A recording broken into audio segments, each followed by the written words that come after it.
take a breather, refresh, and relax, and join us here on the Rivalry Cooldown, where we bring you the topics in esports from the experts. On this episode, we have a lot of things Dota to go over, with a new patch, some DPC drama, some team name discussions, and then we also have maybe checking in with the world of Riot, touch on a little payment issues and other scenes. But before we get into all of that, let's welcome our guests here. Of course, we have Nahaz joining us once again, and calling from quite an interesting location, we also have KeepingitKyle. Kyle, you want to tell us what's going on in your life right now?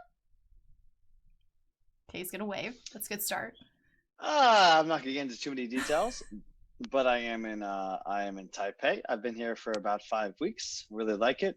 Just been kind of trying to get into I don't want to say a real community, but you know, it's been like 2 years living out of a suitcase. I feel at home when I'm at Dota events. Those are where I have people, but in between, I've just been kind of flitting around, and I found the city and I really enjoy it. So now I'm calling in. I think what time is it? It's like 2 a.m. It's a bit late, but somebody had to help Nahaz stay relevant. Here I am. Wow. It's going to be one of those shows. Okay. Yes. Well, it is Kyle. So we kind of knew what we were getting into. It is. He's very excited. Okay, let's launch right into something I know Kyle has personal experience with. Nahaz and I have ranted a little bit about. I want to talk about the DPC scheduling. Before we talk about the patch or anything, we saw a bunch of big teams skip the first round of DPC events. They booked vacations. They booked like medical stuff. We saw like Theban got married. So he, skipped out on playing a bunch of things so that he could plan this in advance. Yes, Kyle. I just want to state for the record, I know, I like economics. I think a lot of the theory in that whole space is very relevant to esports. Specifically, people respond to incentives. You don't need to take an AP macro course to know effectively what you would learn in those 8 years. You think about Dota 2 as an esport, $35 million at TI. What is it for first place in a major? Like 300K? Something like that. And 500K? I honestly don't even know. It doesn't matter. Who cares? Yeah, it's not. Maybe it's like 330. You got to go to TI. You got to win. Yeah, it's peanuts in comparison, right? It's like it was 15.06 it was 3.06 per player for winning TI 9. I think that it sort of is this scenario where the rich get richer because there are no breaks. I'm sure we're going to get into that later in the podcast, but the only time to take a break is right away after the season ends. And you're in this scenario now where these teams that have been winning consistently throughout their careers, they have no incentive. Like, of course you're going to take a break because there's no other time to take a break. You look at the way the schedule's set up. We're about to end. We're in December. We're not going to see another majors between January and June. There was one between TI and the end of the year. Why the hell would you play Dota before that? Honestly, it doesn't make any sense. Just relax, kick it. OG, I think, have the strategy. Just chill, have some fun, hang out with your friends. Third, fourth major, kick it back into gear. Your heroes won't be nerfed. It's another big point. I think VP Secret specifically suffered because they're dominant throughout the year. Look at Matumba Man. He was so good with Liquid for so long that all of his heroes effectively just slowly got nerfed into oblivion. Don't play, sandbag it. That's the strat. People respond to incentives. Alan, please, what's your say? I mean, that's exactly it. And I don't know that I have a lot new to say on this because we discussed it in some of these podcasts that we did with Jack. There were these problems. This is not a new problem. This is not a new issue. It's something that it's feedback that we've all been giving Valve, the players and the talent have been giving Valve for years now, is that there needs to be some kind of an off season. And, it continues on this theme of we overreact to issues and we create other issues that are even worse. We overreacted to, the people taking by the way, issue. kids at home, that's the law of unintended consequences. Yeah. Thank you. And look, Kyle was saying earlier, look, you walk into an economics classroom 20, 30 years ago, and they tell you this is a class about scarcity and choice. You walk into an economics classroom now and you say that there are really two fundamental lessons of modern economics. And one is that people respond to incentives, and two is that if you're going to make good decisions, you better have a healthy respect for the law of unintended consequences. And the decision-making in Dota has just consistently violated both. And this is what you get. We had this huge problem with, we felt too many direct invites, so there are no direct invites. We had this problem with, we didn't think DPC mattered enough, and we didn't think the closed qualifiers were being properly invited or seeded. And now there's this ridiculous system where closed qualifiers are seeded by DPC, which is creating both and team secret, LGD having to go through opens and these ridiculous seedings where you're getting the top 3 or 4 teams in the region all on the same side of a bracket. It's just dumb. How about NIP go from Europe to America, but America loses a spot? Yeah. Well, and you also have. How does that even make? You have Kuro's team up against OG Seed in the opens because you have X Liquid. Wait, that's what what's Kuro's? No, we're not going. That can come later. We have X Liquid up against OG Seed, and you've got them and Secret in opens with only 2 spots from opens. Right, and on top of that, only 1 open qualifier. With that, to be fair, that just like changed. There was always 2 open qualifiers, and now there's only 1. I actually can't bring myself to think of them as anything other than X Liquid. It's weird. I realized that the other day that mentally I was still referring to them that way. What's their team name? I don't know what you guys are talking about. I haven't interesting, been right? paying attention to the scene. Yeah, it's like the hero that casts black hole without the E, something like that. Yeah. Definitely. Anyway, wise team name choice. I've gotten to the point where these DPC discussions where I don't even know what to say anymore, because it's the same problems over and over, and they're getting, and this is the thing, this is the point that I made on our preview of this season, DPC talking about the podcast, is that the big problem I have is with the trend. It's getting worse, not better, I think. And well, if you looked at like Secret and VP, like the top 3 DPC points from last year, they were 3 times greater than the 4th place. I believe it was something insane, or 2 times. You had Secret with 15,000 DPC points, and then your 12th place team was something like 1,000 or 1,200. So you got to TI off 3rd place at 1 major just because Secret and VP ate up all the points. So when it comes around to this year, they're like, of course we don't have to play the 1st major. We don't have to play the 2nd major. We don't have to play the 3rd major because we just have to place well at 1. And we'll go to TI off of it. But again, the idea. Again, Kyle likes to accuse me of being overly an economist, which is probably true. But my question is always, do these systems pass a simple common sense check? And the idea that LGD with an intact or largely intact roster, the idea that the former Liquid team with an intact roster is having to play open qualifiers. It does not pass any basic common sense check. Any. I disagree to an extent in that the issue is not that they're playing opens. I think they should be. You want to take the first major off, you want to disappear for 4 months, play opens. However, when Secret, X Liquid, OG Seed, and what's the other team? There were. I can't remember. It doesn't matter. But there were. When they're all coming, there should be an extra spot in opens. And in addition, the way that the major, I love that we have only like this one qualifier where you go into the majors or you go into now the minor seeding, but it's so based on which group you draw. Exactly. It doesn't make sense. It doesn't make sense where if you have a region with 3 spots that 4 teams make the playoffs, make one big group. Like it feels like we saved our best Alan. Thank you.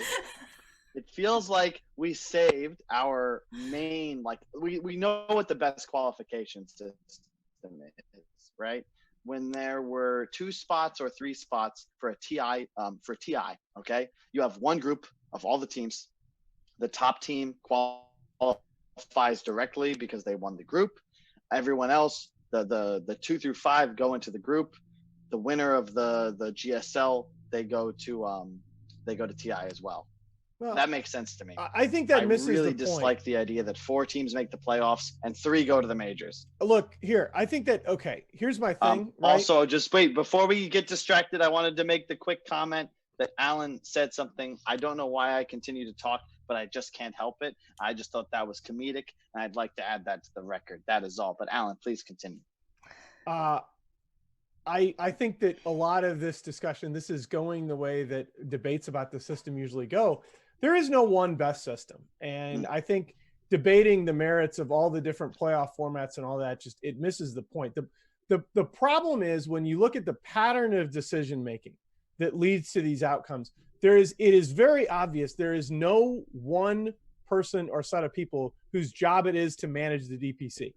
All of these decisions are being made on an ad hoc basis. They're all typically being made kind of last minute. It's all, well, we'll decide it when we get there. And it just, the whole system suffers as a result, because again, it's the squeaky wheels continually getting greased. And all we're doing is we're just chasing unintended consequences constantly. And it's maddening. Again, none of this is what I haven't been saying consistently for the last 2 years. So it's worth repeating again and again. I went through and I took a look at Team Secret's calendar. So I'm just going to hold this up so people can see. That listed out all the third-party tournaments they went to, all the DPC, all of the patches where they would have had to practice after the patches, all their boot camps, everything. And I did it like calendar by calendar, but I know the light's too bright, but I showed it like step by step, and I posted this all. And the comments I got were, pro players chose this life. They have the easiest job in the world. How dare you complain?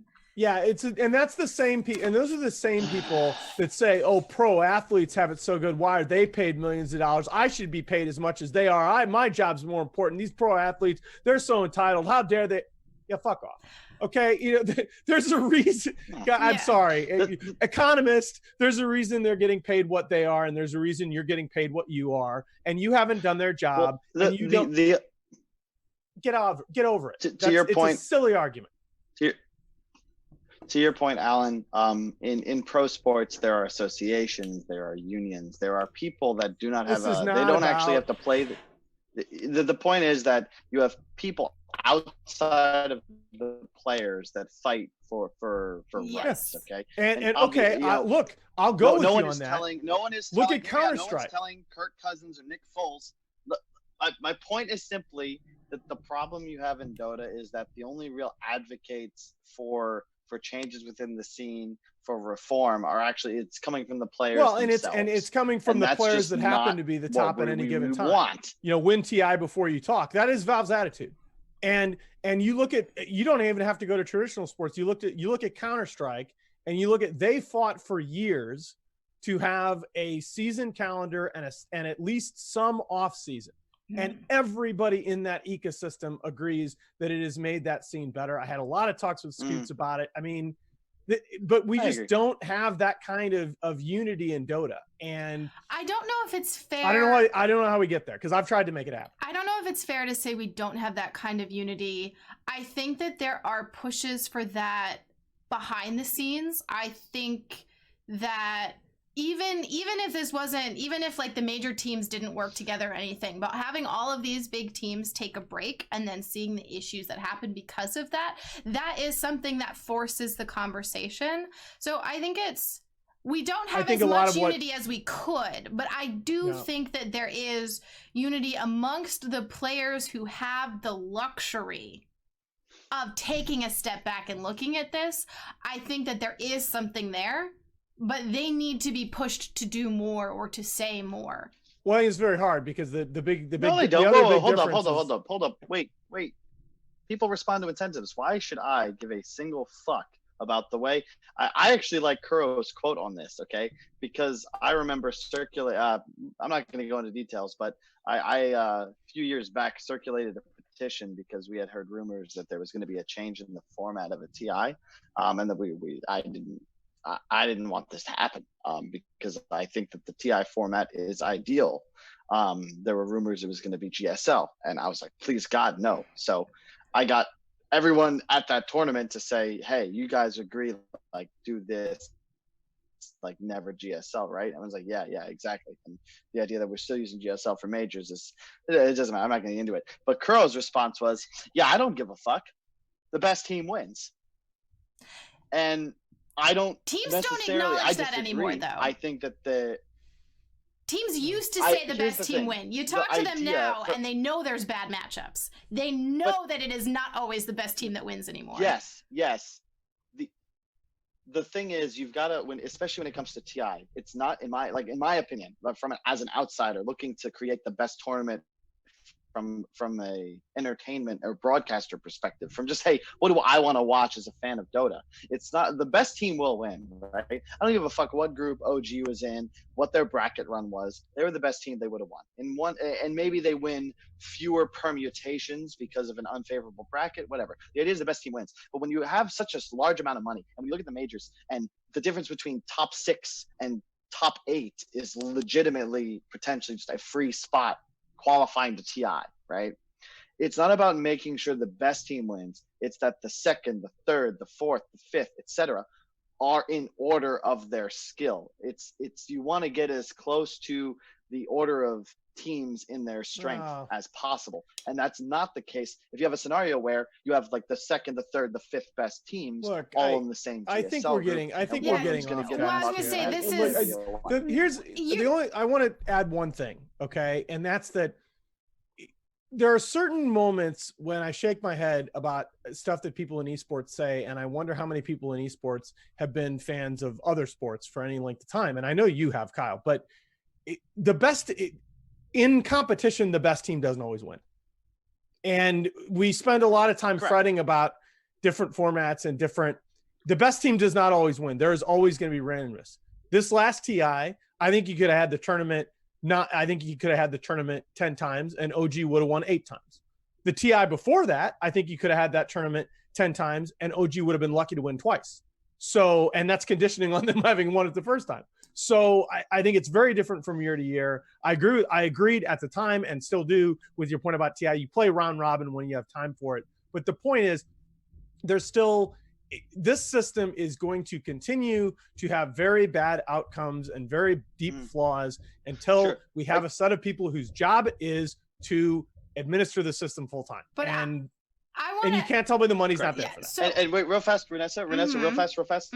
I just want to address like what we got to. I forgot the point. This happens often when I talk to Alan, but the idea is we can't give a fuck. The players don't care, okay? And I can't. You're saying the players don't care about taking a break. For not caring about the format. They just show up to the tournament. No. We're not talking about the format. About like tournament format. Yeah, we're not talking about the format. We're talking about Alan and I were talking about how there needs to be more of a push for a break, a scheduled, planned upon break. Which is what I wanted to challenge you on, because you're saying the players don't care about that. And I really think they do. Or would, if it were presented properly. If I think of it from my perspective, okay, so let's pretend, because obviously it's not the case, that I am a Dota player who's acquired millions of dollars from my success. Why do I want an official break when I can just take a break and everybody else that doesn't have millions of dollars has to keep playing? And their heroes get nerfed. Like, think about this, especially the way they patch it, right? Fuck, Nigma, Secret, OG, they're cruising, man. They just get to go on vacay. We're waiting like 3 months for a patch. Nobody's denying we get to have some fun. Why would nobody's denying that? Why would you want an official break? Okay, but no. Okay. I'm going to say that they still want an official with this part break. Of the discussion. I don't think it's productive. I'm going to say that I actually don't trust Kyle's reasoning here, and he should maybe go and talk to some of those players. I mean, I just think look. You have been, and I know you've been one of the ones arguing for an off season, Kyle. Take a break or taking a break already. And they didn't exactly like the way that it shook down. I think we should have one, but I'm just saying we shouldn't be asking the players to do it for us. You're not asking I agree, but that's part of the problem. That's why the players with power have different incentives than the players without. Fucking Keizu versus Puppy, okay? Yes. You're not judging them based on the veracity of their ideas. You're judging them based on how many fucks you have to give about them. This is why you don't have the best player on each team gets to get together and bargain. This is why there is collective bargaining. There are entities that are responsible for getting together. Whoa. Yeah. I'm not. Are you talking about unionizing? Nope. That's a dirty word. I know what he's happens at talking Walmart. about- Right? When you talk about Not relevant. He's talking about Let's move on. players of various tiers, Please, organizers, I'm- TOs, all of that. Okay, well, let's move on to, I think, what Kyle's dying to talk about. He brought it up. Team Nigma, interesting branding choice there. From internationally successful, exposed to multiple cultures, internationally presenting brand to the whole world, looking to gather sponsors and build good things about them. That's the team name that they chose. Do we want to talk about that? I mean, other than the fact that it's brain dead. the normal. People know. People know I am like a Kuro and Yes, this you team love them. fanboy. Like I will still go to bat for Kuro as being the best captain in the history of the game. And I'll still go to bat for this particular 5-man squad with Matumba being one of the best 5-man squads, having an argument for being the best in the history of Dota. But this is brain One of the dead. best early game teams. There you go. Where's Knoxville when I need Dota. Yeah. Yes, Look, man. it's a brain dead decision, and it's what you're gonna.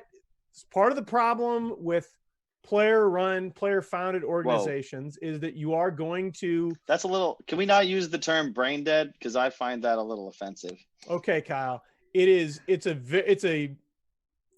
a very, very poor business decision, and it's when you deal with a system, which is what I was trying to say in our last little discussion, when you deal with a system where there is no organizing entity outside from players and the ever mysterious man behind the curtain, Valve, right?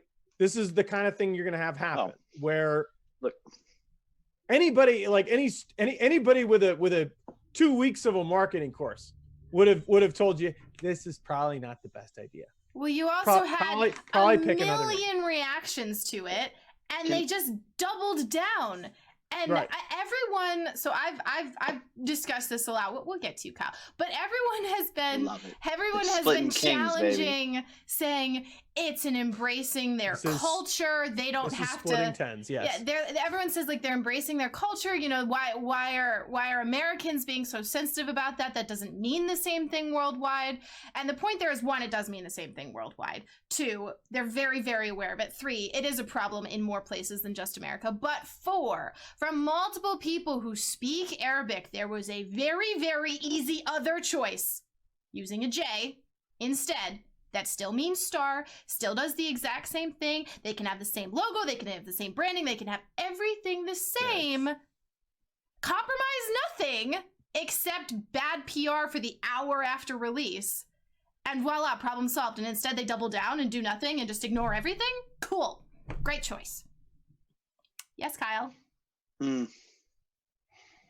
Oh God, I'm not gonna look. God, this is a tough one for me. You also, I hope that the quality of this comes out better in the recording, because you guys are somewhat robot for me, but I'm hoping you guys can hear me just all right.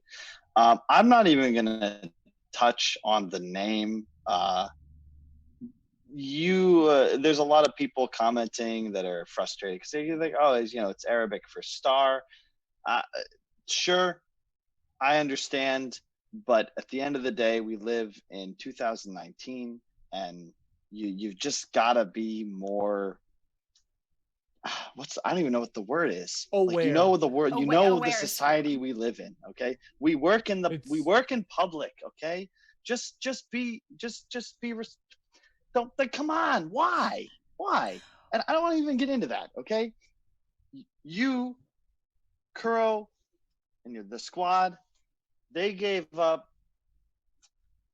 $15,000 a month each, business class flights, boot camps covered, not having to worry about a goddamn thing when it comes to the running of their team.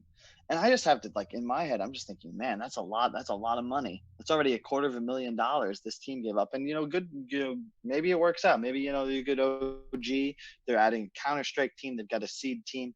There's so much money flooding into esports organizations that perhaps just owning your trademark, your brand is going to be more profitable in the long run. But, when I look at this, I don't think like, oh, wow, that's a stupid name. I think, man, if I'm this team, I paid $250,000 for this team name. That's what I mean. I really got to believe in this. I hope this isn't for the memes, because no, this is what I'm saying. I'm not interested in debating the morality of the name at all. Yeah, no, it's just doubling down on poor choices. I don't think you can slice it any way other than being a terrible business decision. I'm not commenting at all on the morality or whether or not. And look, there is a discussion to be had about, should I, if I have a name that I'm attached to for whatever reason, and it happens to mean something derogatory in another language or similar to a derogatory term in another language, do I have some kind of moral responsibility to pivot from that name? That's an interesting discussion, and it's come up, frankly. But I'm what is unambiguous here is that it is a bad business decision. What? It's not just, honestly though. There's a lot of people that speak Arabic in Dota.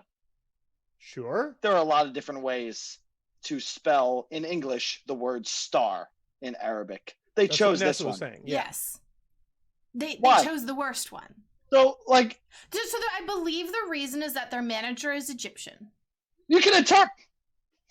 And I think that's how it would be spelled in Egypt. I think that's the reason that's been presented. That's what I've seen on Reddit threads. I get that. I get wanting to be true to your cultural heritage. I understand that. But there is such an easy compromise here. It's not even a compromise. And look, this is what I want to make clear when I say this is a great group of guys. Yeah. I mean, they're a fantastic group of people. And I have so much respect for them, both individually, as a team, what they've accomplished. These are not guys that are going to just screw around for the memes and look, but this is just a bad business decision. And we've all probably made them in the past. It happens. But again, this is why when you're talking about the dollar amounts potentially involved, this is why, you need to run it by somebody and say, does it pass the smell test? And this just doesn't. And you need to, even if you run it by people, even if you don't see that, it's even if it misses your people and nobody thinks of it, and that's great. That's great. Which is so you don't happen. think of it. Yeah, that happens when you go public and instantly. Yeah. That's what you see happen. And say a certain someone tweets to point out how ridiculous it is, and all of the replies do exactly what you expect to happen. That might be a moment to say, hey, we're sorry. We believe in this. We're going to adjust it slightly out of respect. People are going to call them wimps for like a week and then forget about it completely. This is the thing, by the way. Like, this is not what you're saying right now. This is not like some folk theory. This is what we are teaching now in business schools as viral marketing, as how to do marketing and how to do business management and how to do PR in the age of social media and online interactions. And it is what you learn in the first 2 weeks of those courses. And it's just, come on. Okay, well, as I did just kind of bring it up, there's even more drama around this, controversy, whatever. So Trent, in a podcast that he does with Zyori, that's another great Dota podcast. If you guys are looking for other ones, we'll always support other content creators. He kind of went in on Admiral Bulldog for feeding fire to the situation. Mm-hmm. And Trent has gone back and said he went in too aggressively. He was a little, which he did. Yeah, he was too harsh on Bulldog, and he acknowledges that. Typical Canadian. But he then backing down. But he didn't, because today Bulldog's stream title and everything on the day of recording, not the day of podcast release, if you go and look. Bulldog's stream title is again making fun of the whole situation and kind of like baiting more memes and responses to it and everything. Everyone who's surprised by this, raise your hand. Yeah. And so Can surprised. I please take this one? Can I take this one? Let me finish summarizing I'm for ready. the viewers. Trent then replies to the thread because Loda has been in every single thread trying to incite drama. Loda has been like going up at it. And Trent was like, you know what? He clearly knows what he's doing now and he's continuing to bait. So Trent the Canadian did not actually back down. All right, Kyle, take it away. Okay. So one, I really wanted to respond to one of these threads, but I couldn't find the right GIF. It's from the Black Cauldron, and it's this really like, it's a blonde I know the one you mean. witch cackling, stirring the pot, Yeah. okay? Yeah. I couldn't find it. I would have replied to Loda because that's my man today. That's how this is the internet, folks. And you can disagree with the way that people act, all right? But you think about the people that have become like the Ice Poseidons of the internet. Look, you know, Lady Gaga, one of the most talented artists of all time. She rose to fame not because she rode the back of her music, but because she did things to get noticed, to get attention. Kanye does the same shit. All of your big name superstars did things to garner attention and fame because it's not about quality anymore. It's about clicks. And sure, is Bulldog an idiot? Yes. I think that we can all agree here. In fact, if I work with him later this year, I'll probably mention this to him. He'll be like, yeah, and making money though, who cares? 100%. Controversy equals clicks equals dollars. The end. It's dumb. I can't believe I'm having a discussion about drama, right? But at the end of the day, it's good for Trent, it's good for Loda, and it's good for Bulldog. Well, yeah, everybody wins. But honestly, Kyle, fuck that, okay? Yeah. Because this is what I get really pissed off about. It doesn't matter who's right. No, but fuck you. There's the way you want the world to be, okay, and fine. there's the way But the world is. If And at you the end of do the day, nothing, you leave the world controversy that sells, No, even if this it's some isn't fucking about. bullshit. This is no. This Come is on, dude. not Did about you not watch? doing did you not see- nothing wait, wait, versus wait, doing wait. something. No, This stop. is about. One second, please. Out. Yes? I don't know. There's like delay here. I don't know what the hell Okay. is going on. Continue. Offline TV, tons of drama recently. Why? Because Albert cheated on his girlfriend and it was public, and for like 2 weeks it's all anybody could hear about. And I'm very sorry that this happened. Okay, it sucks. And I hate that. And part of the reason streaming and being a public figure blows is because your private life is in the public. Okay, but at the end of the day, it's great for everybody's brand. It's fucking awesome. Everybody's gonna make way more money because you're hot. You're in the now.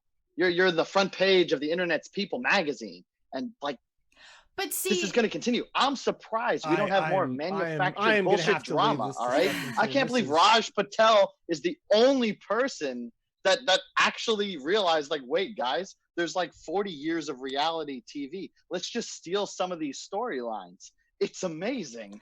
Everybody, what a genius. And they love it. I don't know why. It costs nothing to make. Nice TED talk, Kyle. Yeah, the issue here is that isn't something that should be encouraged. I don't like it. What? You don't like it, but you're sitting Well, there you just advocating you it. just glorified it. Yeah, so here's the issue. When I mean, your people- TED talk just recommended it as how to market in internet era 101 by Kyle. And when people speak up and they call out this behavior, when they call out this behavior, they get ripped apart, and it is not good for their brand. And other you people know why? don't support it. Yeah, but it's just also stupid. Look, racism is a serious thing, and sexism is a serious thing, and we have the esports and gaming communities are incredibly toxic in certain ways, and it's a fucking problem. And it's never going to get addressed because the way that it gets called out in 99% of cases is people feel like they need to call out individuals. And I will tell you right now if you are seriously interested in trying to address racism, toxicity, trying to address gender discrimination, the worst way that you can proceed in addressing that is calling out an individual person on the damn internet. Because everyone the will defend discussion them. immediately becomes whether or not certain labels apply to that particular person, and you get immediate polarization of the entire, instead of saying to the entire audience, hey, here's the thing that people are saying and doing online that is horse shit and that needs to stop. You immediately get the Bulldog defenders versus the Bulldog haters, and that's what the entire discussion ends up being about. I would and like it's to know just shit. It's absolute shit. There were Twitter threads and there were Reddit threads that were very productive. So I spent a lot of time digging through. Yeah, so I spent a lot of time digging through these, and Trent's comment on Reddit, you know, on the post with it, he was like, "Listen, I do not agree with this title. This is not what I was saying." He apologized for being too aggressive. I give Trent a lot of respect for that reply. That was a great reply, but if you look in it, there were tons and tons of people who thanked him for speaking up. There were some people who said, "I don't understand why this was an issue," and other people explain it, and you had real conversations. I saw that I saw that with a lot of people. I noticed this might be a me thing, but I have like a lot of Germans who watch my stream, and they really didn't get it. When the team got announced, they didn't really understand. I explained it to them then. I explained it to them again and again. And now that it keeps coming up, they get it now. They're like, oh, I didn't think of that at first. Now it's really obvious. I had someone clip me explaining it so that they could send it to someone else who didn't get it. Okay. So it's not as bad as what I think you saw. It's infuriating to have Bulldog supporters versus Bulldog haters and a bunch of people say, well, is Trent relevant or not? And it's infuriating to see the conversation around that. But look, I think I am not, if you legitimately think that the way to combat racism is to try and make one person into a scapegoat or a poster boy for certain behaviors. Instead, I just don't know what to say to you. Like you're making a martyr instead. It's just, you're at the very best making a martyr. It's just the stupidest way to go about it. And a lot of people still are polarized on their opinions about one Mr. Richard Lewis, who we have done a number of these episodes with. Mm-hmm. But the one thing I think Richard has done a really good job of recently included is pointing out the fact that if you want to be out there and you want to be applying those labels, calling other people racist, you better take that microscope and first turn it on yourself. Because to me, I believe this as a personal value for many years. Fighting racism and fighting prejudice always begins with introspection. Because I'm sorry, we all have prejudices. We have all said and done things that we are not proud of. And I am not about to make crucifying some other individual person my hill to die on as a way to fight these issues. I think anybody who's doing that is looking for attention. And this is the thing. I genuinely believe that Trent had his heart in the right place in all this. And I think frankly, I think most of the things he said are right. But I cannot condone going about it in this particular way. I think it is the least productive way to start a discussion. And I think 9 times out of 10, the discussions that start this way go nowhere. And it happens over and over again. And it's so stupid. Like, if you want to actually cut down on racism, you fucking, in your stream and in your chat, you say, look, I don't care how anybody else is doing it. But if I'm a part of this, we are not going to be using these particular emotes in this way. And if I see them used in this way, they're going to get banned. And people are going to be pissed off, and people are going to cry free speech, which, by the way, is the stupidest. Anyone that invokes the words free speech trying to shield themselves from consequences of what they say online. Free speech means the government can't arrest you for what you say. It doesn't mean you can't get banned in chat. It doesn't mean that you have the right to say things that people find offensive and not suffer consequences.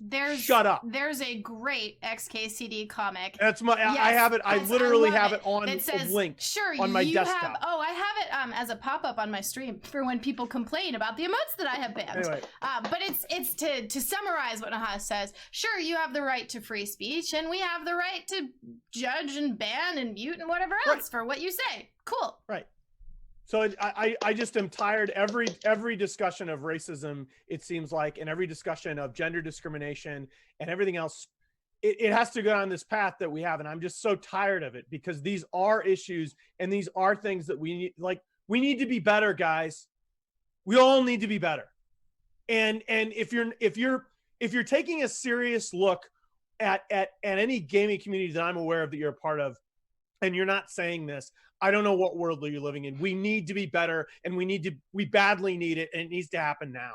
But the way in which these conversations take place are generally self-defeating, and I think Kyle's right. It's generally, I'm not saying that Trent went in it necessarily looking to just get himself follows, but this is how a lot of people are proceeding. A lot of people are using these issues as a way to generate clicks, and it's disgusting to me.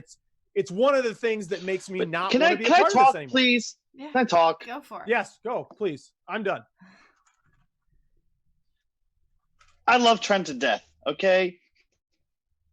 End of the day, if you're trying to make a difference, this is just poor strategy, especially when you consider you're on a podcast. I'm on a podcast, okay? Anything that I say should be viewed from the lens of, maybe Kyle's just saying this so I give more fucks about it, okay? If you think it's the Streisand effect, it's the Kardashian effect. If you don't like something, don't fucking talk about it, all right? Kanye West, his search results peaked in Lifetime when he took the mic from Taylor Swift and said Beyonce had the best album. Our president is on record saying some fucking crazy shit. He got elected anyway. I don't like this. I don't like that this is the case, but all I can do, okay, and all you can do watching is to just police yourself. Don't watch No, that's people not you true don't at want to all. support. Don't just follow and be a part of communities that you appreciate. But at the end of the day, calling out people for muckraking, like, this shit isn't new, guys. Like, you learn about this in 9th grade social studies, and the dynamics here are exactly the same, and the result is exactly the same. Well, I don't think you can't say don't call anybody out. I'm not saying don't call anybody out. I'm saying that if you're looking for bang for your buck, if you're going to call someone out, if you're trying to make an call someone out, call someone out, do it in your own time. Don't do it when you're trying to increase a viewer count. Yes, okay, so, that's what I'm saying. Otherwise, I'm sorry, there's no innate integrity there. Yeah, because if I'm I call saying somebody is out, you can. I'm gonna do it when where there's no likes involved. Okay, it's not gonna be on Twitter. It's not gonna be on a fucking podcast. There's a place to do it on Twitter. Talking to the people I know, trying to make change. I guess what I'm saying is this: that there is a time and place to call people out, and there are people who need to be called out, and I get that. Okay, I'm not saying that anybody should be sacrosanct or immune to accountability. What I'm saying is that if you are one of the people, and there are plenty of them out there that is serially calling people out, I'm going to look at you, and I want to, and I expect to see you doing other things as well. Mm-hmm. I expect to see you supporting organizations like AnyKey. I expect to see you supporting, because look, this is in my opinion, it is a way to address the issue, but it is among the least productive.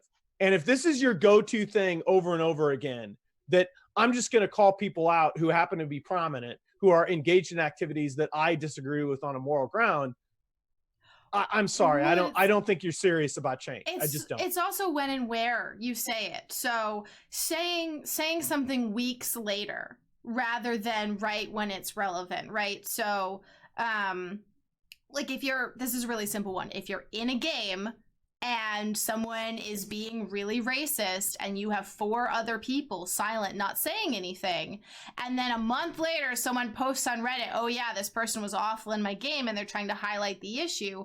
Well, a more effective thing you could have done was in that game be like, yo, stop, this is not great. And so if you see someone tweet something horrible, then you should reply to it and take care of it as quickly as you can. And that's That's almost a more honest way to call someone out, because you're in the moment, direct. You're not subtweeting about them without tagging them. You're not, like doing it somewhere where they won't see. Like if you're going to object to someone's actions, and let me interject. Like you should talk to them directly.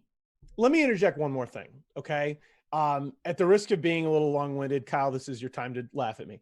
We have this. One of the things about phone as you do this thing. One of the things about academic, goddamn Kyle.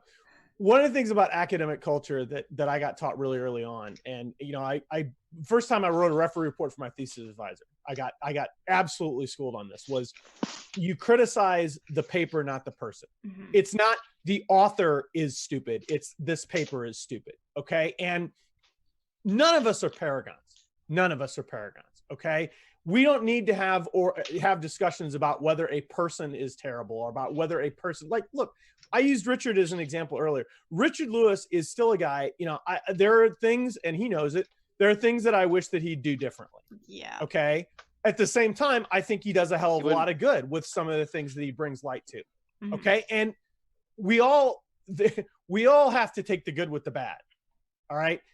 I think it's just a mistake. When we have these discussions, the discussion ought not to be about is Bulldog or racist. Mm-hmm. The discussion ought to be about when you're a big streamer, ought you to be looking at your chat and saying, hey, I don't think I should be encouraging people to spam these emotes that could be interpreted in a racist way. That, I think, is a discussion worthy of having. Calling somebody a racist for doing it, whether or not somebody deserves to be called a racist for doing it, I just think it's just counterproductive. You're not going to learn anything. You're not going to get anywhere with it. Two point. We judge ourselves and our intentions and others on their actions. I feel like this is part of the reason the internet is as just it's why it is as it is, because problematic. The things I do wrong, I didn't really mean. The things you do wrong probably make you a complete asshole. I don't want to get into any specific discussions on any one individual's character, but to use Richard as an example, he gets a lot of shit across many platforms, and he responds to most of them. And personally, that's not the response. That's not how I would respond, because I just don't really care like that. However, that's good for him, in a sense that is good for your brand. Richard, I don't even know that living is part of what helps him make his living is responding to people. They might be morons. They say some crazy shit. They say some shit that maybe he could listen to, but he's a little angry, and then there's an argument. Whatever, it doesn't matter. It's content, and it's for free. And if you don't like, and this is the thing that like boggles my mind, right? Is that if you don't like Richard Lewis, or you don't like Thorin, or you don't like Dr. Zishpect, or anyone on the internet, why are you giving them free material? Well, there's so much content out there. There's just it blows my mind. It's like it's like a TV show that people watch because they hate it and they want to have more stuff to complain about. Yeah, Jersey Shore, I think, did that successfully. Skip and Chant, just Skip and Stephen A. The real fast. Yeah, sorry. no, Stephen A. No, Skip Bayless and Stephen A. Smith are Exhibit A for this phenomenon.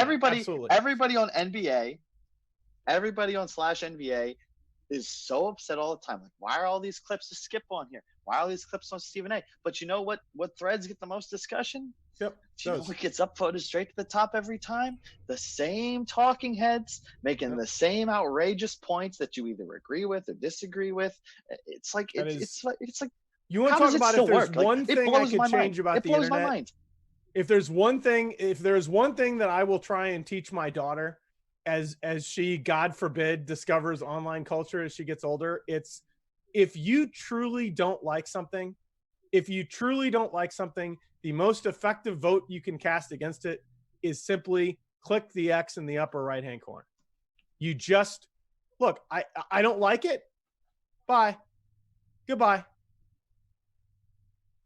Yeah, and how hard is that? And that's, I've seen people who understand how this works, writers, Red Eye does this every so often too, where there'll be a problematic headline or Sure. an issue, and he will not post the article. Yes. He will post just part of it. He'll hide the author name. He'll hide the source. He'll make it as hard as possible for you to find it, and be like, I don't want to give this more traction. No, he'll just say, look, point out this is an issue. He'll just say, look, I really don't agree with this, but you can dig it up on your own, but I am not going to give a link to it. And that's what I'm saying. If you really feel the need to comment on something, fine. But if you really in your heart of hearts believe that something is wrong, just for goodness sake, cast your vote against it by tuning out of that particular content, because there's a lot of it out there. This idea that we need to cast these crusades to remake the world and the internet in the image that we think it ought to be, it is one of the least productive ways that I've found you can possibly spend your time. And I just want to state for the record that it's actually quite possible to curate your internet experience in a positive one. Yes. Advertisers love nothing better. My experience as a Heroes of Newerth player,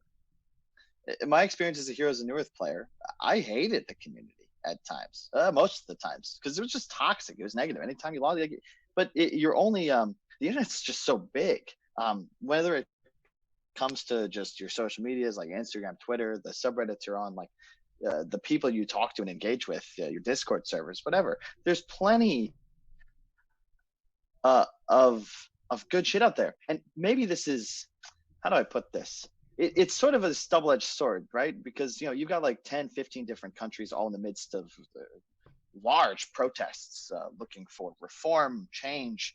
And I'm not telling you to just ignore what's happening in the world that makes you feel unpleasant, but I am saying that it's quite easy to just like let the bullshit go. Like who cares about these things that are just so small? Like, so honestly, Blitz there's so much you can get actually upset about. Well, you like this quote, Kyle. Blitz was on in the world, either fight for a cause that makes a difference. Who gives a fuck what Bulldog's stream title is? Honestly, on the scale of the world, that's like a 2.4. Like, let's talk about, I don't know what his scale is there. Talk about Lebanon. Let's get into Hong Kong. Like, come on. There was a very good Kuro quote that Blitz shared, I think, on a Beyond the Summit, like some Summit cast or whatever. And he said that the casters, I think fellow people were asking Blitz, Curl never looks excited, or like, how do you guys celebrate? What happened after you qualified? How do you feel after a big win? Whatever the question was. And Blitz said, Curl has this really great piece of advice. And it's why they don't really celebrate that much. Because when people praise you and you take happiness and enjoyment from that, you are giving other people power over your own emotions, so that when they criticize and attack you, they can also affect you. And it was, I can't remember exactly, it was very eloquent and short, but it was along the lines of, if you give people over your power over your positive emotions, you always also give them power over your negative ones. And it was this really great way to summarize just how to approach social media and the online culture. Like, you shouldn't let people get to you and make you upset. Well, I think in competition, I've always favored the very succinct, champions act like they've been there before. Mm-hmm. I think it's just an asset that particular team has to be able to say, look, we know there are going to be highs and we know there are going to be lows. As far as the online stuff concerns, I'll close out my own thoughts and say, look, I think a lot of what Kyle said was getting dangerously close to the fallacy of greater privation, where just because there are bigger problems in the world doesn't mean that any one particular issue isn't a problem or doesn't matter. And, to clarify what I was saying before, I'm not saying walk away from any of these issues. I'm not saying that we shouldn't continue to fight for a better culture in gaming and esports. I think it's absolutely critical that we do so. I just think it's critical that we do so in a way that, quit starting wars over individual people and inciting witch hunts. Those don't ever do anything good. They just don't. Conversations, not crusades. Yeah, that's kind of the theme, I think. Look, I wish. I'll just repeat what I said before as my closing, which is that there's the way the world is and the way that you want it to be. And if you would like to change the world to make it more like how you want it to be, change yourself. Take more action in your daily life to influence the people that you're in contact with. Try to be a better person, learn, grow, engage, etc., etc. You're not going to win any points or any battles by getting into a Twitter war. And it's not that I don't want my community to be a better place, but I'm not naive enough to think that I can sort of sit back on a Tuesday night. It's like, oh, 9 p.m. Huh, who did something wrong today? Oh yeah, you're a real dickhead. Yeah. Oh yeah. Look, Well, be a better person. We've turned into a weird R-rated PVS And please, special. let's move on. Yeah, God. yeah, we've turned into R-rated We PVS really have. specials is what's happening here. So I'm going to transition us a little bit. We're going to start talking about Riot here. So the first one we can keep short, but this is a relevant transition.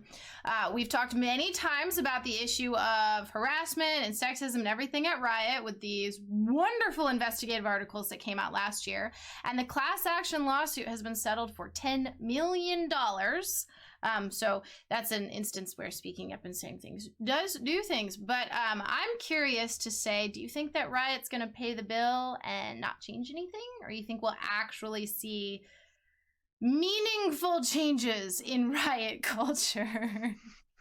well, I think they're going to pay the bill. How long does it take them to make $10 million?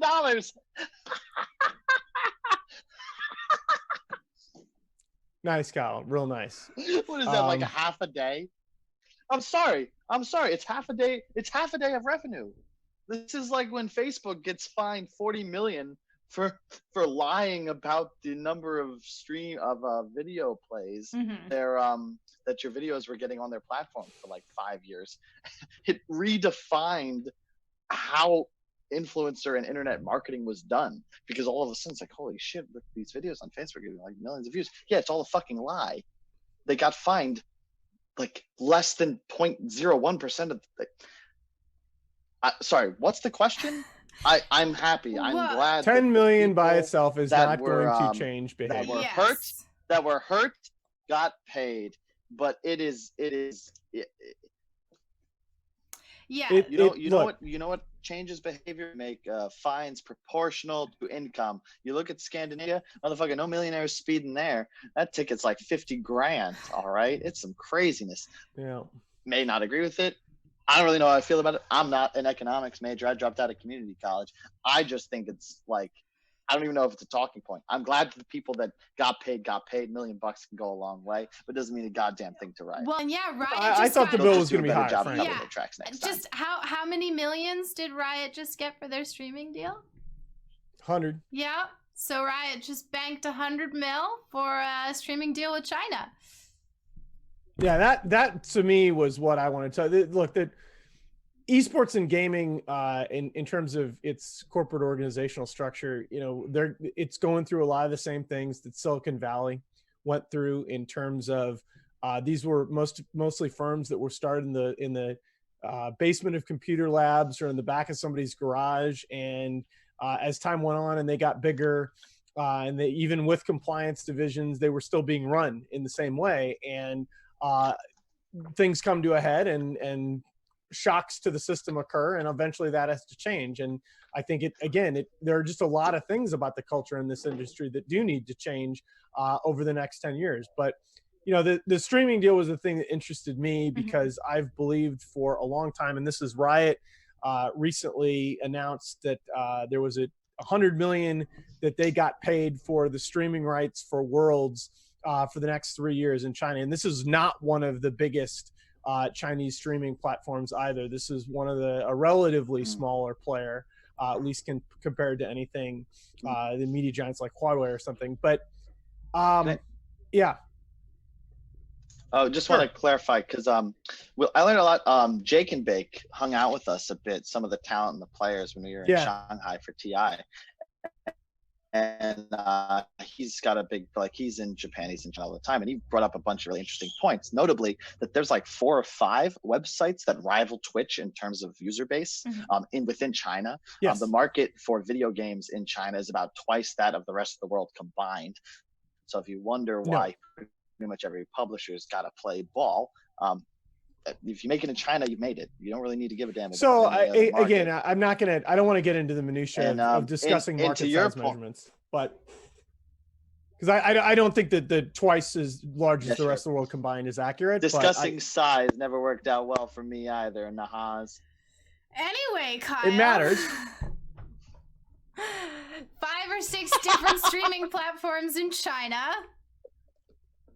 So anyway, the point that I wanted to make about this, I've been on record saying this a number of times. I still think if you look at all of the major North American sports leagues, all of them brought sales of media rights from cable television deals to streaming services are the largest single component of revenue. They're also the fastest growing component of revenue. They're the only revenue component for those leagues that has a growth rate of over 5% across the board. If you look at the way the entire media industry is going, with Disney Plus, with Netflix having minus 10 billion in free cash flows over the last 10 fiscal quarter, most of that devoted to content development.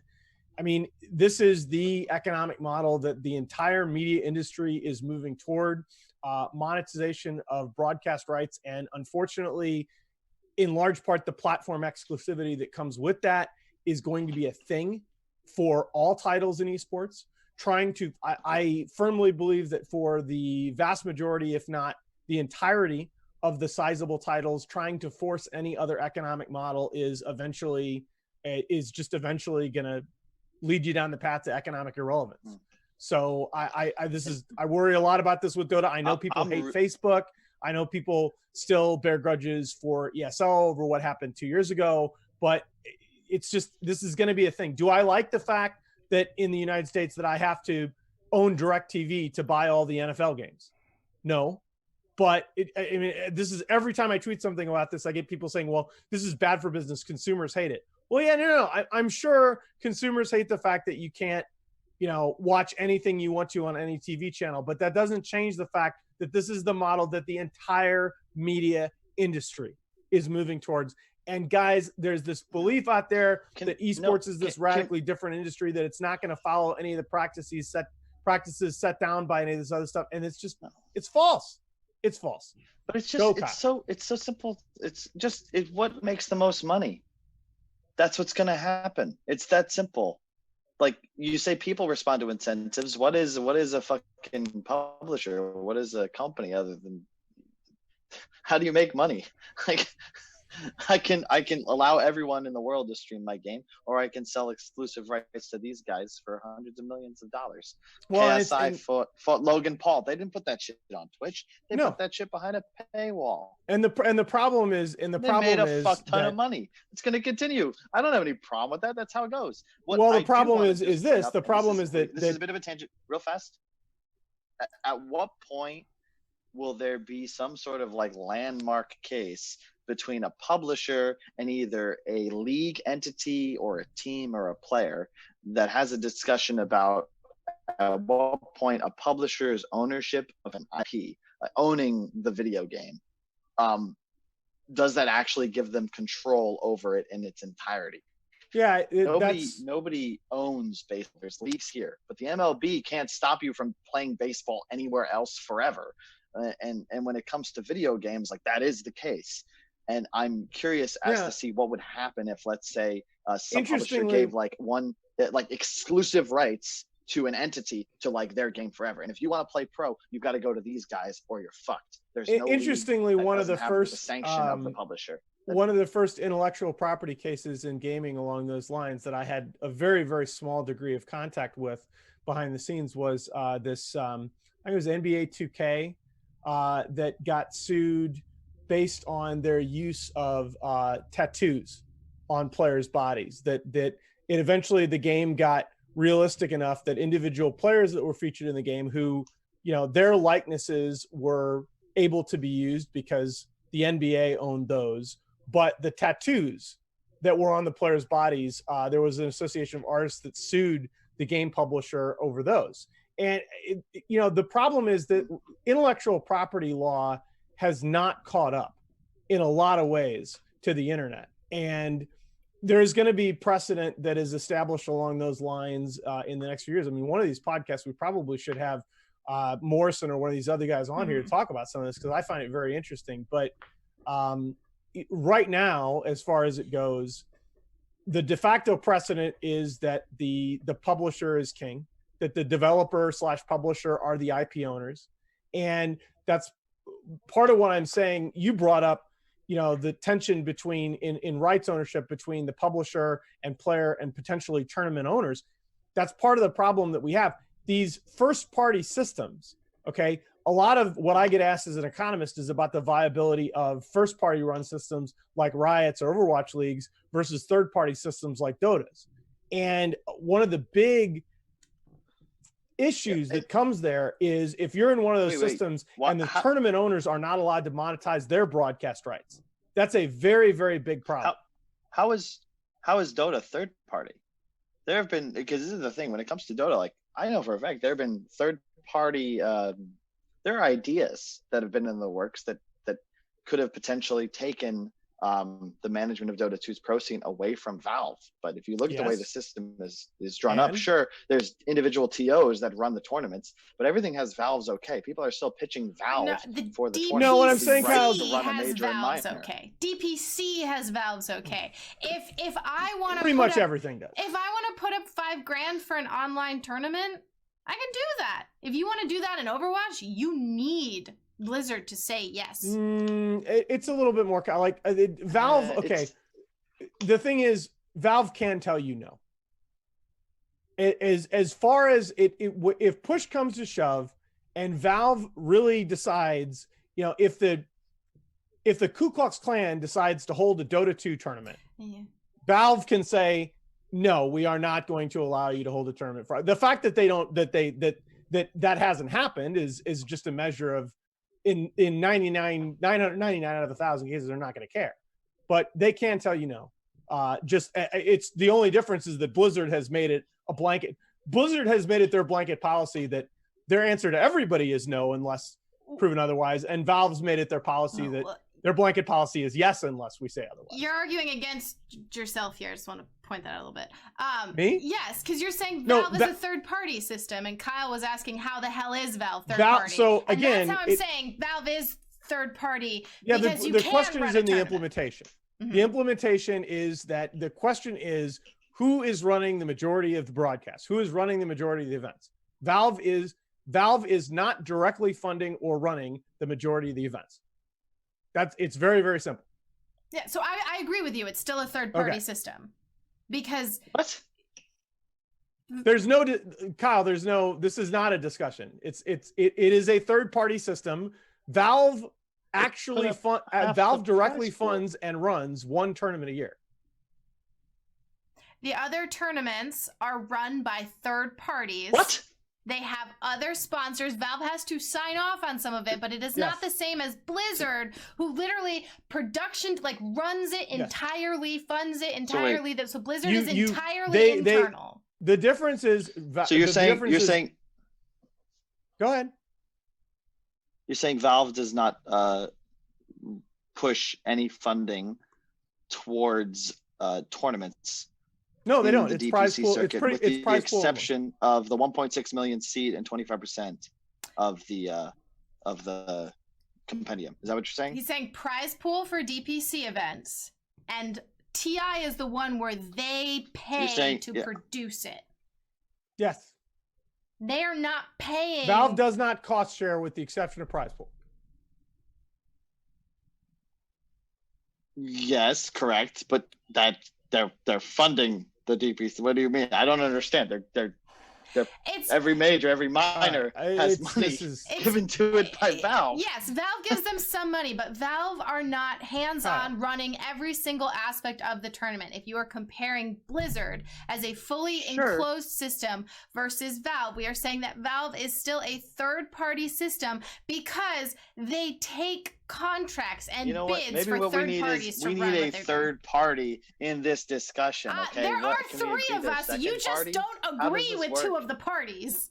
You can't ask for a fourth party. You are outvoted. This is 2 against 1. They're not hands off. They're not hands on. They're in the middle. Again, okay? it's not productive to argue over terminology. Yeah, I think that Kyle is semanticking here. But if we want to jump back to this.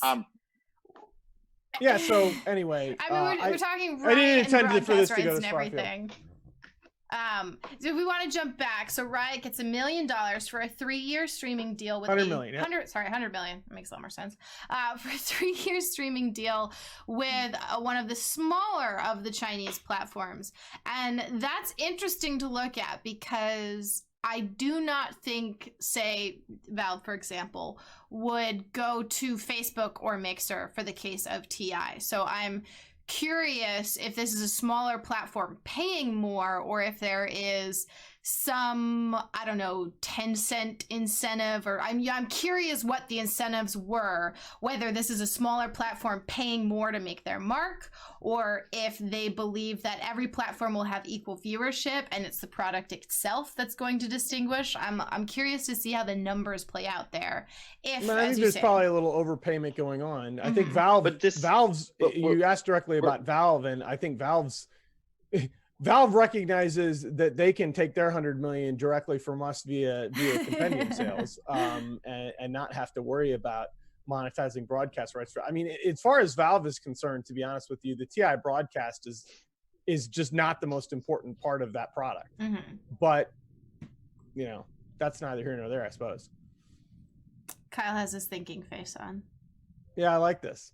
I like this Kyle. This is like my favorite Kyle right here. The pre-talking Kyle? The Kyle on the slow internet connection, so that I actually get to Kyle that allows Alan to get his full point summation and rebuttal all in one. It just nice. Flows. I just think I don't know the name of the streaming website because I didn't pay attention, but like whatever it was, it's China. This is astronomically larger than Mixer is, and it's not. You're not comparing apples to apples. Like this is a GMO engorged watermelon and like a clementine. Okay, this is not. I don't know a goddamn thing about the market value of broadcast rights and esports. But I will say that I think that this streaming website got a significantly better deal than Twitch did for Overwatch League.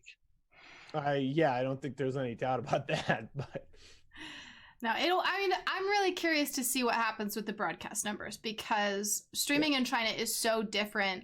I think it is the product that is being streamed, not the platform itself. 100%. And I think it's, again, the points that you and Kyle are bringing up about it really is very, very difficult with any of and this is not an esports or streaming specific problem.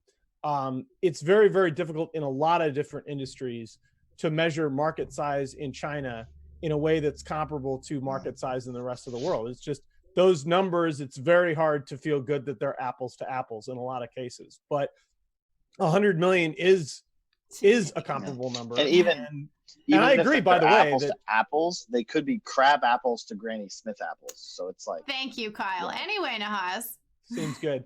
All right, whatever. Okay. Crab apples. There you go. That's okay. It's very late at night for Kyle. I think we have hit a lot of the topics we want to discuss. What? We're done? What do you want to talk about? What else do you want to talk about? There's more topics in this list. What else do you want to talk about? We can talk about payment issues, and we can talk about a giant patch dropping right before it opens. I guess we should talk about payment issues.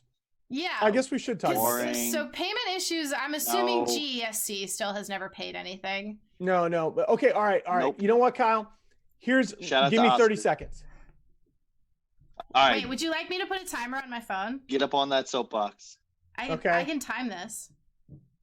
So here's my problem. Starladder, the shit has hit the fan, as it were, around the CSGO major and Starladder. And there are a lot of articles about it. I've actually received multiple inquiries from journalists in the last few weeks about, hey, are you Dota guys getting paid? Do you have any other dirt? Blah, blah, blah. The important thing to me that everybody knows about this is that Starladder is by far not the only offender in this regard. I am personally about 50-50 at best getting paid within 90 days. And this includes, and understand that I work with a pretty non-representative sample compared. I work fewer events, and I tend to be a little more biased toward the larger tournaments, like tournament organizers like ESL.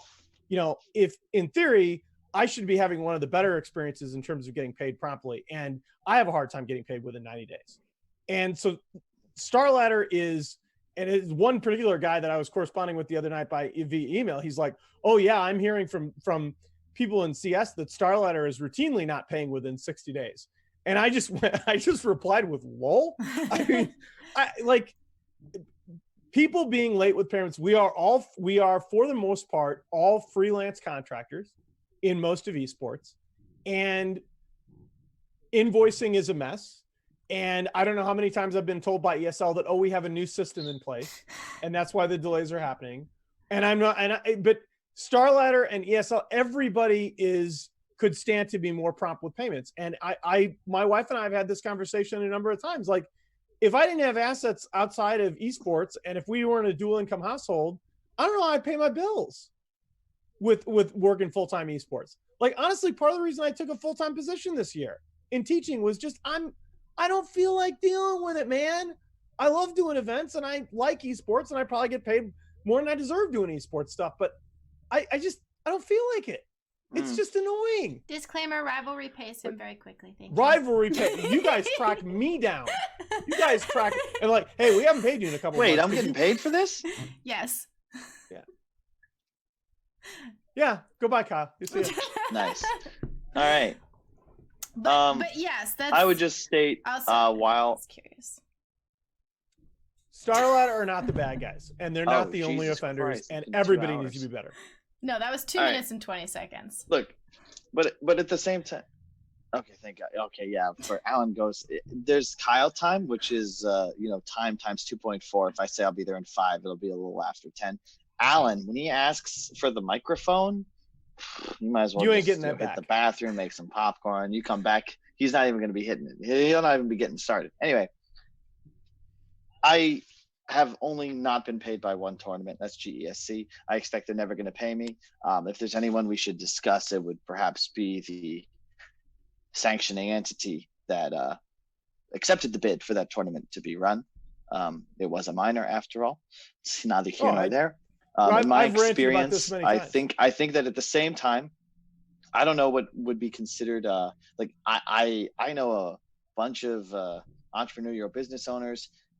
Unpaid invoices are par for the course. Okay, it's it's a meme at this point. Yeah, 60 to 90 days. A lot of people would be very happy if they got paid by everybody within 90 days. You've got to chase people down. Exactly. Okay. In my experience, I have never worked an event being unpaid for the previous event, because I would also not allow that to happen. I have done that. It's been 60 days. I follow up. I follow up at least once a month. Usually by the second email, you've hit somebody, they're like, oh yeah, we fucked up, we forgot, we're running 7 different tournaments in 4 different games, our bad. And I'm not gonna, I'm not trying to take sides. That's important. I'm just saying that, like, let's also, like, take as much personal responsibility as you can, because a lot of the time I've noticed that the people complaining are complaining to me, and they haven't wrote a goddamn email yet. And yeah, it has been 5 months since you got paid, but does a motherfucker know yet? Well, because oftentimes they don't. I think you're just assuming that they're checking up on the invoice that you sent half a year ago. Look, you're making an important. Like people don't want to pay very you. Important point. I gotta get my money. You know what? I have a list of invoices. Okay, of everything that I've worked. It's bold if it's been paid. It's italic if it's been invoiced, and otherwise it's sitting there just written down. And do you know what the title of that is? It's "Pay Me My Money." It's on me to get my money. Well, That's how it okay. goes. It's the way the world works. Okay. But I think there is some responsibility on the other side there as well, Kyle. I am very sympathetic to what you're saying. I mean, again, I Sure, used I can't ESL control a the minute TO. ago. I I can just write mentioned my ESL. motherfucking emails, man. Well, hold on. I mentioned ESL by name, and I feel like I need to clarify. Like they're facing major cuts right now, and that's a big thing that we've talked about in previous podcasts about broadcast rights and TOs in general. You know, these TOs are not printing money like people think they are. Mhm. This is a difficult business to be in. It's a very, very challenging business, and I don't think any, even GESC, even Oscar. Okay, I don't think anybody's trying to stiff me. Yeah, it's not malicious. But I'm saying, I do think the standards of professionalism overall in this industry need to rise a little bit. I'm not. All I am saying, and I think Kyle's take on this was better put than mine was, because my major point was, I worry that people are going to look at this situation and the big take-home message is going to be Starladder is the bad guy, and I don't think that's true.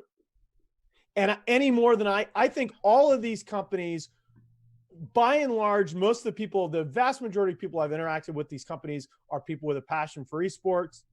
They're trying to put a good broadcast product out there, and they're trying to do it on a budget and under crazy ass conditions. We all knew, Kyle, you were at the Starladder Minor with me this last year. Okay. We all knew when we got the news that Vlad had left the company that there were going to be some delays and things were going to be a little bit touch and go for a while, right? Yeah. I mean, to this is not, it wasn't a surprise. There are no bad guys. There are no bad guys. There are no good guys. Yeah. I wish, and this is the thing, like, you, especially if you, as the community member watching this, like, I know that it sucks. But at the end of the day, you're never going to have the full picture. You're never going to have all the facts, because in theory, in a professional, if everyone's acting professionally, then most things should be handled internally, and you're not going to hear a goddamn thing.